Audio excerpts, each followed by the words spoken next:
भारत सरकार की खेलो इंडिया और फिट इंडिया मूवमेंट के तहत देश भर में खेल महोत्सवों का आयोजन किया जा रहा है। इसी कड़ी में उत्तराखंड में भी सांसद खेल महोत्सव की शुरुआत हुई।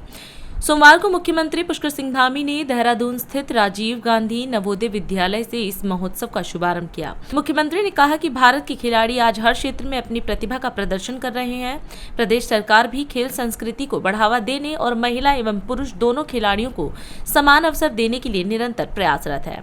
उन्होंने बताया कि प्रधानमंत्री नरेंद्र मोदी ने खेलों को प्रोत्साहित करने के लिए खेलो इंडिया और फिट इंडिया मूवमेंट जैसे कई अभियान शुरू किए हैं। अब सांसद खेल महोत्सव के जरिए देश भर के खिलाड़ी आगे आ रहे हैं। उन्होंने बताया कि उत्तराखंड के सभी सांसद अपने अपने क्षेत्रों में इस महोत्सव का आयोजन करेंगे।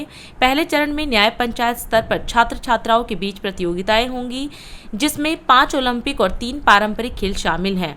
विजेताओं को ब्लॉक और फिर जिला स्तर तक प्रतिस्पर्धा का मौका मिलेगा।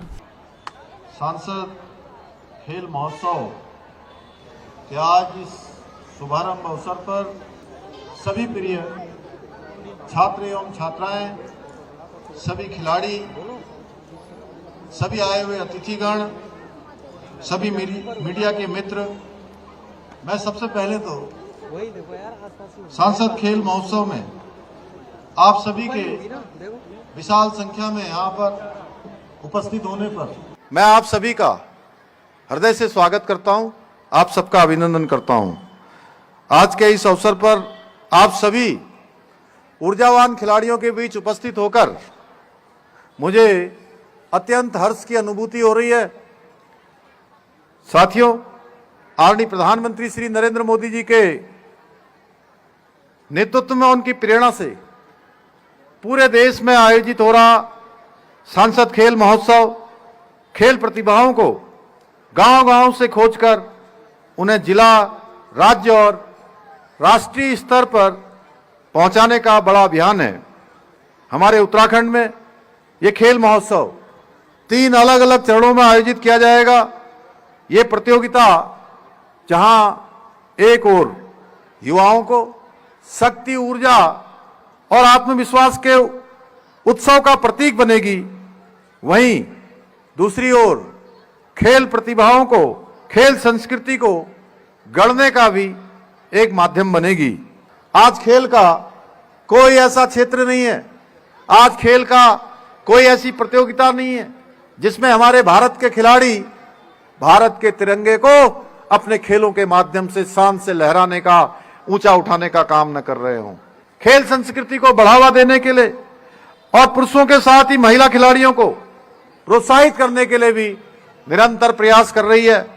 इसी वर्ष हमारे राज्य में, आप सबको पता है, 38वें राष्ट्रीय खेलों का आयोजन भव्य और दिव्य तरीके से किया गया और इन राष्ट्रीय खेलों का आयोजन हमारी देवभूमि उत्तराखंड को खेल भूमि में स्थापित करने का मार्ग भी प्रशस्त किया है। इस बार के राष्ट्रीय खेलों में उत्तराखंड के खिलाड़ियों ने 103 पदक जीतकर इतिहास रचते हुए राज्य का गौरव बढ़ाने का काम किया है। आज उत्तराखंड विश्व स्तरीय स्पोर्ट्स इंफ्रास्ट्रक्चर के मामले में देश के प्रमुख राज्यों में गिना जाने लगा है और अब हमारे प्रदेश में राष्ट्रीय ही नहीं बल्कि अंतर्राष्ट्रीय स्तर की प्रतियोगिताएं भी आयोजित होने शुरू हो गई हैं। साथियों, हमारी सरकार उत्तराखंड को खेल भूमि के रूप में स्थापित करने के उद्देश्य से राज्य को शीघ्र ही एक स्पोर्ट्स लीगेसी प्लान भी लागू करने जा रही है, जिसके अंतर्गत प्रदेश के 8 प्रमुख शहरों में 23 खेल अकादमियों की स्थापना की जाएगी। इन अकादमियों में प्रति वर्ष 920 विश्व स्तरीय एथलीट, 1000 अन्य खिलाड़ी उच्च स्तर का प्रशिक्षण प्राप्त कर सकेंगे। इतना ही नहीं, हमारी सरकार जल्दी ही उत्तराखंड का पहला खेल विश्वविद्यालय एवं उत्तराखंड का पहला महिला स्पोर्ट्स कॉलेज स्थापित करने की दिशा में भी तेजी से काम कर रही है। साथियों, प्रदेश में खेलों के समग्र विकास और खिलाड़ियों को प्रोत्साहित करने के उद्देश्य से हमारी सरकार ने राज्य में नई खेल नीति भी लागू की है। इस नीति के अंतर्गत राष्ट्रीय और अंतर्राष्ट्रीय स्तर पर पदक जीतने वाले खिलाड़ियों को आउट ऑफ टर्न सरकारी नौकरी प्रदान की जा रही है। इसके साथ ही हमारी सरकार मुख्यमंत्री खेल विकास निधि, मुख्यमंत्री खिलाड़ी प्रोत्साहन योजना, मुख्यमंत्री उदयमान खिलाड़ी योजना तथा खेल किट योजना जैसे कार्यक्रमों के माध्यम से राज्य के उभरते हुए युवा खिलाड़ियों को प्रोत्साहित करने का काम कर रही है। यही नहीं, हम उत्तराखंड खेल रत्न पुरस्कार और हिमालय खेल रत्न पुरस्कार प्रदान कर खिलाड़ियों की योग्यता को भी सम्मानित कर रहे हैं। इसके अलावा हमने राज्य की सेवाओं में खिलाड़ियों के लिए 4% खेल कोटे को पुनः लागू किया है, जिससे हमारे खिलाड़ियों के परिश्रम और कौशल को अवसर और सम्मान मिल सके। पुनः मैं आप सभी खिलाड़ियों को आप सबके उज्जवल भविष्य की कामना करते हुए, शुभकामनाएं देते हुए मैं अपनी बात को समाप्त करता हूं।